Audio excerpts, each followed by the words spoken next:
Yo, what up world? It's your boy Philochko here today.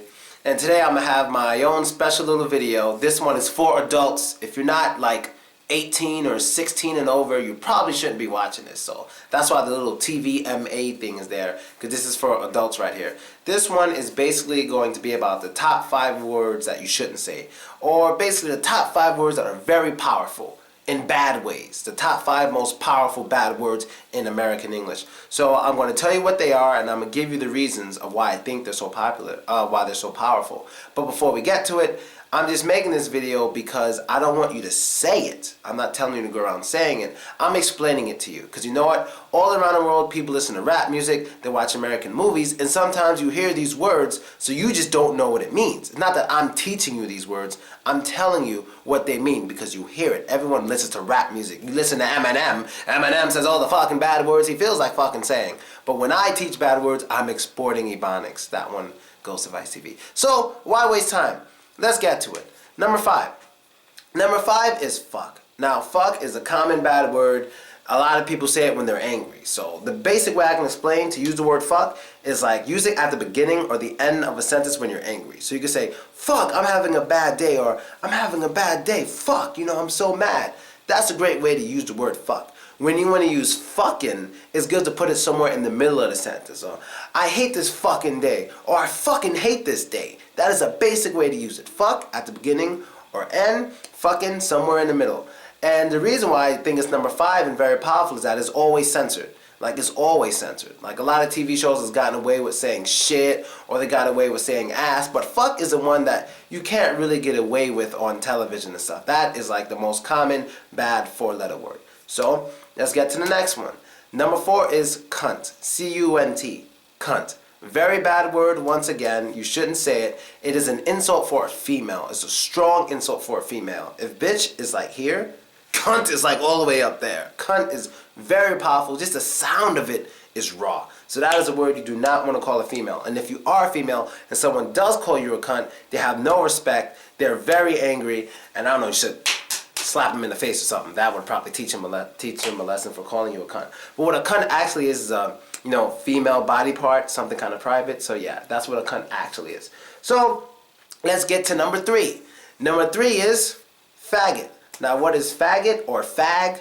It is a slur for gay people. A slur is basically a word that tries to make a whole race of people look bad or feel bad, like to insult the whole race. So faggot is the one for like gay people. Now, I know gay people aren't a race, but you know what I'm saying, a certain group of people. And what a faggot actually is, though, in reality, is a bundle of sticks used for burning. So in a way, if you call someone a faggot, you're basically saying they deserve to be burned to death, because that's what a faggot is, a bundle of sticks used for burning. So if you call a gay person a faggot, you're basically saying they deserve to be burned to death because they're gay, and you don't want to say it. Now, the reason why I think this is number 3 is because now in America, we've had it for some years, we have the LGTB community, lesbian, gay community. I don't know, but it's basically the gay people who come together and they're fighting for their rights. And if you say faggot in the wrong way, they can, complain about it. They'll put it on YouTube and all this stuff. So they're coming together, their community's rising, and they're doing a good job. They're getting married and all this stuff. So that's how it is in America. You don't want to say faggot. People will look at you bad for that, and they can probably even get you in trouble if you're some kind of professional. Now to number 2. Number 2 is nigger. Yes, number 2 is nigger. I know a lot of people are surprised it's not number 1, but I will tell you why right now. Well, actually, I'll tell you why it's not number 1 when I get to number 1. But nigger is a very, very, very powerful word in America. I think this word has, in the last 20 years, had changed millions of dollars from hand to hand, made people lose millions of dollars. Because like basically with the word nigger, the basic rule is in America, if you're not black, you can't say it. You can't say nigger, you can't say nigga, you can't say nigga, you can't say any of them. That's just how it is on average in America. Now maybe some famous white people when doing a movie or maybe even doing stand-up comedy may get away with it once in a while. But if you're some random white guy on the train and you say something like, hey, I love niggers, they're cool, you might run into some trouble. And that's a fact. So you don't want to do that. And all Americans know this. But like, I'll give you an example why this is so powerful and why it's number 2. We had a very big case in America called the O.J. Simpson trial. And O.J. Simpson was basically a black guy who supposedly murdered his wife and his wife's like secret boyfriend or something like that. I don't know too much, but I was really young.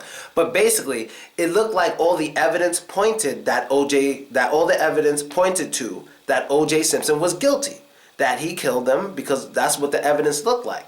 But one of the reasons he got off was because a police officer named Mark Fuhrman denied that he ever said the word nigger. Yes. And you say on your oath that you have not addressed any black person as a nigger or spoken about black people as niggers in the past 10 years, Detective Fuhrman.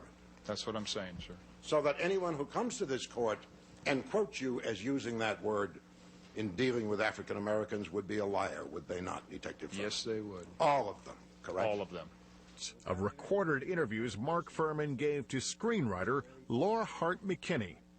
The interviews were originally research for one of McKinney's projects, and now they're used by the defense in an attempt to prove Simpson was framed by a racist cop. You recognize the voice of the person who was saying they don't do anything, they don't go out there and initiate a contact, some 6'5" nigger that's been in prison for 7 years pumping weights? Who said that? Officer Mark Fuhrman. Because this guy said the word nigger, it helped O.J. Simpson be free. That one powerful ass word helped him be free. So trust me, don't do it, don't say it. Many celebrities have lost money, they lost their jobs. Trust me, it's not worth it. I can go on about white people who said the word nigger and went through a lot of crap after it. I know a lot, so that's just one. Now the number one most powerful word in American English is kike.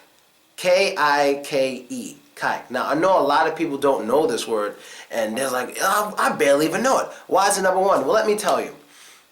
The word kike is basically a racial slur for Jewish people. It's a slur for Jewish people. If you watch the movie American History X, you know the guy who had the swastika, and he's doing this all the time, and when he was at the dinner with his family and a Jewish guy, he was like, oh, I don't want no kike trying to have sex with my fucking mother. Yes, that's basically what the word is. And where it came from, I'm not exactly sure, but let me tell you why I think it's the most powerful word in the English language. Now, there was a song I listened to, and there's a lot of other ones, but this is the one I'm focusing on. There was a song I used to listen to growing up, and it was called All About the Benjamins. And on the radio, you can't hear all the bad words. They censor the bad words. You can't hear them. But on that album, when you buy it, they play all the bad words. Like, listen to all these bad words they play. To the total, suck a dick. All that bullshit you kick, player hating from the sideline. Get your own shit. Why you riding mine? With your chick clinging to my bizzles. Player, you mad false. Acting hard when you was pussy as RuPaul's. And all those are on the uncensored song. But then what's weird is there's this part right here. I'm a scheme, you see through, so why nobody never gonna believe you. You should do what we do, stack chips like, don't let the melody intrigue you, cause I'll leave you, I'm only... A word is censored. Now I always wondered, what is this word and why is it censored? Well, the word here was Hebrews. Hebrews, but they censored it. Because most of the people who own a lot of media and a lot of music stuff, music companies and all that, a lot of them are Jewish and they can control a lot of things. So that's why kike is a very powerful word. A lot of people think if you insult black people, like that's the worst thing you can do in America, but that's not true. If you insult or try to insult Jewish people, that is the biggest mistake. That is the no-no. Way more than black people. You may see black people on the news marching a lot more than Jews, but Jews control a lot more. And I'm not trying to be racist. It's just how it is. Because if it weren't like that, the word Hebrews would be played and all about the Benjamins. But why is the word censored? And there's other songs that I can give examples of this. And that's basically it. Kike is the most powerful word in American English. And so that's the end of this episode. I know it was different. This one's for adults. I kind of don't want to say the things I usually say at the end, and I kind of don't want to have the same voice I usually have. I'm not wearing the hat. There's no English is fun anywhere up here. It's just me talking with you people this episode. I will continue with my normal, crazy, silly episodes tomorrow. It's Saturday. I hope you guys go out, have fun.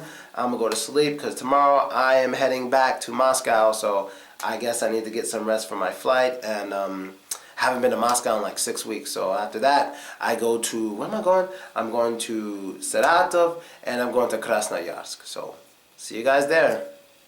Later. And don't be racist. So don't be that is his catchphrase, the don't